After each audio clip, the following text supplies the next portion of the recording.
बोल जयकारा बोल मेरे श्री गुरु महाराज की जय। अगम रहस्य के ज्ञाता त्रिकालदर्शी श्री पंचम पातशाही जी महाराज ने भक्ति और रूहानियत के दिव्य संदेश को जन जन तक पहुंचाने की दूरदर्गाही श्री मौज को साकार किया। आपने सन 1980 में महात्मा परम विवेकानंद जी, श्रीमान जी तथा भाई संतोष प्रेमानंद जी को सिंध में सत्संग प्रचार करने की श्री आज्ञा फरमाई। यह कुछ एक भक्तों के साथ पाकिस्तान के सिंध प्रांत में गए और गुरु भक्ति की जागृति प्रदान की। सिंध प्रांत में श्री परमहंसों की दिव्य ज्योति पुण्य संस्कारी हृदयों में जगमगाने लगी। श्री अनंतपुर दरबार की महिमा सुनते ही श्री सतगुरुदेव जी महाराज के श्री दर्शन तथा यहाँ की भूमि पर पहुँचने के लिए श्रद्धालु एवं अधिकारी जीवों में तीव्र उत्कंठा उत्पन्न हुई। सिंध ही वहाँ से कुछ प्रेमी गुरुमुख श्री अनंतपुर में श्री दर्शन के लिए आगे आने लगे। सन 1981 में भक्त करोड़ी मल जी श्री दर्शनों के लिए श्री अनंतपुर में आए। उन्होंने पावन चरणारविंदों में मत्था टेका। आप मंद मंद मुस्कुराए और एक महान कार्य को करने के लिए युक्त सेवक को पाकर अति प्रसन्न हुए। आपने श्रीमान जी द्वारा भक्त जी के लिए आज्ञा फरमाई कि वे पाकिस्तान में श्री परमहंस द्वितीय मत के प्रवर्तक श्री परमहंस दयाल जी श्री प्रथम पातशाही जी महाराज का टेरी में जो समाधि स्थल है उसकी खोज करें। श्री आज्ञा पाकर भगत जी पाकिस्तान पहुँचे और भक्त आलमल जी को साथ लेकर कोहट में गए। वहाँ कुछ व्यापारियों द्वारा जानकारी लेने पर एक बुजुर्ग व्यक्ति से भेंट हुई जो हिंदी भाषा भी जानते थे, क्योंकि वहाँ अधिकतर पश्तो भाषा बोली जाती है। उन्हें श्री परमहंस दयाल जी के सुंदर स्वरूप का दर्शन करवाया तो उन्होंने बताया कि यह महापुरुष टेरी गांव में रहते थे। वह उन्हें टेरी ले गए। जब वहाँ के लोगों से पूछा गया तो उन्होंने कहा कि यह तो हमारे अजीज प्रिय हैं। उन्होंने स्वयं साथ चलकर वहाँ स्थान दिखाया जो कि भक्त अमीर चंद जी का मकान था। वहाँ पर ही श्री समाधि बनी हुई थी और नित्य प्रति एक सेवक यहाँ दीप जलाता था। वह स्थान उस क्षेत्र में रहने वाले लोगों की श्रद्धा का केंद्र बना हुआ था। दोनों भक्तों ने श्री परमहंस दयाल जी की महासमाधि के दर्शन किए, दंडवत प्रणाम कर पत्र पुष्प समर्पित किए, श्रद्धा सहित मत्था टेक कर प्रसन्नता प्रकट की कि श्री सतगुरुदाता दयाल जी की श्री आज्ञा से खोज पूर्ण हुई है। वहाँ से वापस आकर उन्होंने संपूर्ण वृत्तांत पत्र द्वारा श्रीमान जी को निवेदित किया। श्रीमान जी ने यह सारी वार्ता श्री चरणों में विनय की।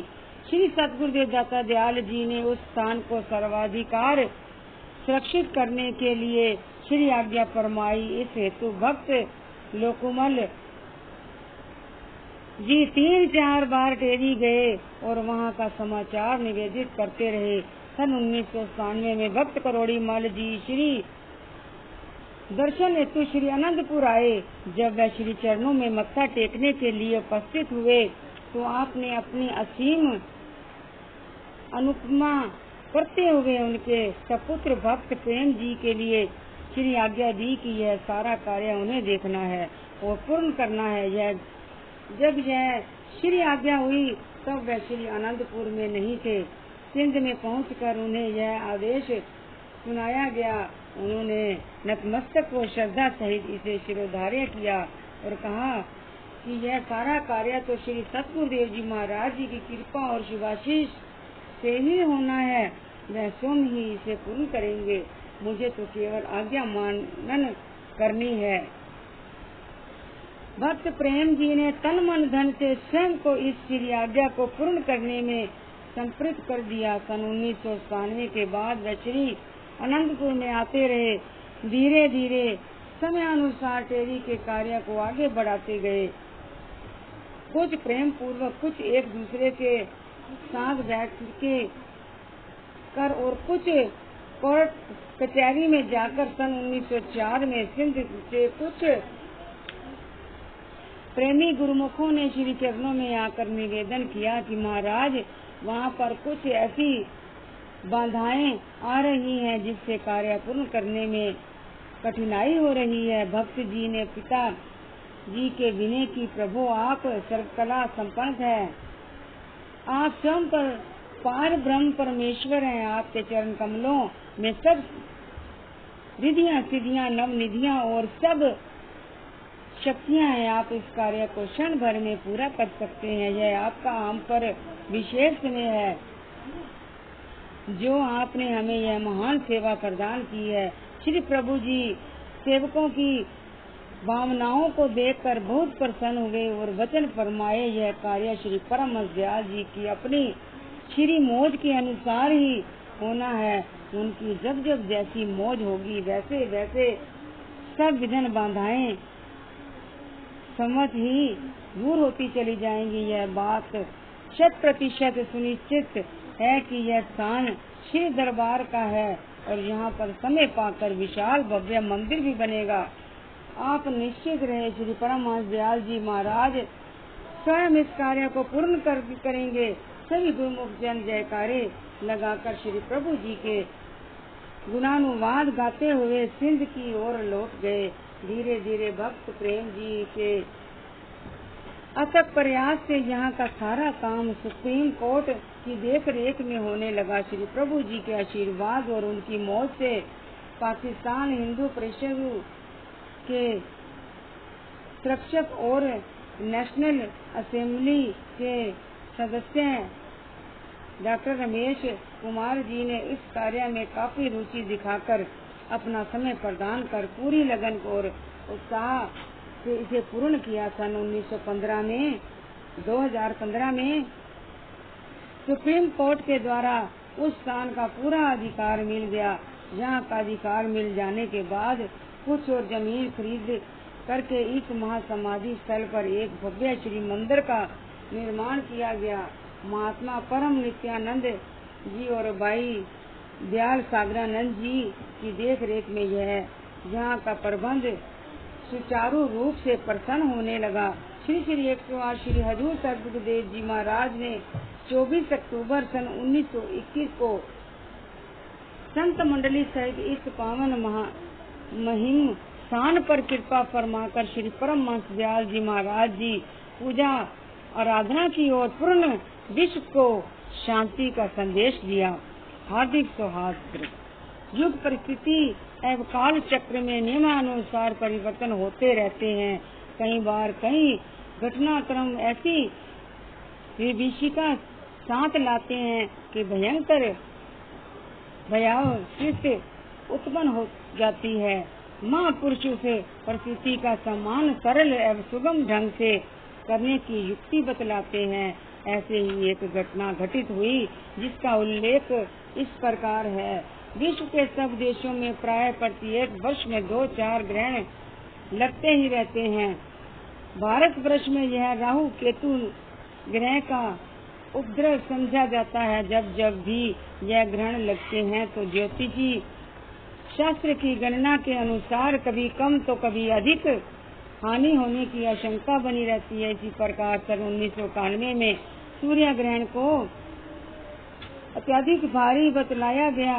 ज्योतिषियों ने यहाँ तक आशंका जतलाई कि देश विदेशों में अत्यधिक उथल पुथल होगी। जो व्यक्ति भी पूर्ण ग्रहण के समय सूर्य की ओर देखेगा उसकी आंखों की रोशनी बिल्कुल समाप्त हो जाएगी। हो सकता है कि वह मस्तिष्क पर भी कोई दुष्प्रभाव डाल दे।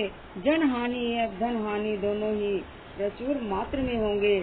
ज्योतिषों की ऐसी भविष्यवाणी को सुनकर सबके मन में भय से ऐसा आभास होने लगा कि जैसे कोई प्रकृति आपदा बरसेगी। आपने दिव्य सत्संग भवन में सभी गुरुमुखों को तुरंत एकत्र होने का आदेश दिया और फरमाया कि सूर्य ग्रहण के 3 घंटे के समय में सब गुरुमुख जैन इसी हाल में बैठेंगे और कोई भी इस समय बाहर नहीं आएगा। जहाँ बैठकर सभी भजन कीर्तन करें और पुण्य 1 घंटा भजन अभ्यास करें। आज स्वयं भी यहाँ पूरा समय विराजमान रहे। श्री दर्शन ध्यान करते हुए किसी को भी समय का पता ही ना चला। 3 घंटे का समय पलक झपकते ही व्यतीत हो गया। जैसे ही सब सूर्य की रोशनी में अंदर आए तो वैसे ही जब बाहर निकले तो देखा कि दिवाकर पहले की भांति ही अपनी आभा बिखरा रहा था। आपने केवल शरणागतों की सुरक्षा के लिए यह रचना नहीं रचाई, अपितु विश्व को इस संकट से उबारने के लिए सामूहिक प्रार्थना का आयोजन किया। सचमुच ही कि जितनी आपदा एवं संकट का अनुमान था उसमें तनिक भी किसी को कोई नुकसान न पहुंचा। सर्वे भवतु सुखिन सर्वे सन्तु निरामयाः सर्वे भद्राणि पश्यन्तु मां कचिचित् दुख भाग भवेतु। सभी सुखी हो, सभी रोग मुक्त रहे, सभी का जीवन मंगल में बने और कोई भी दुख का भागी ना बने। महापुरुषों के हृदय में संपूर्ण विश्व के लिए यही सौहार्द भावना होती है। सुख शांति एवं आनंद बरसाने संसार में अवतरित होते हैं और उसी लक्ष्य को पूर्ण करने में लगे रहते हैं। बोलो जयकारा बोल मेरे श्री गुरु महाराज की जय।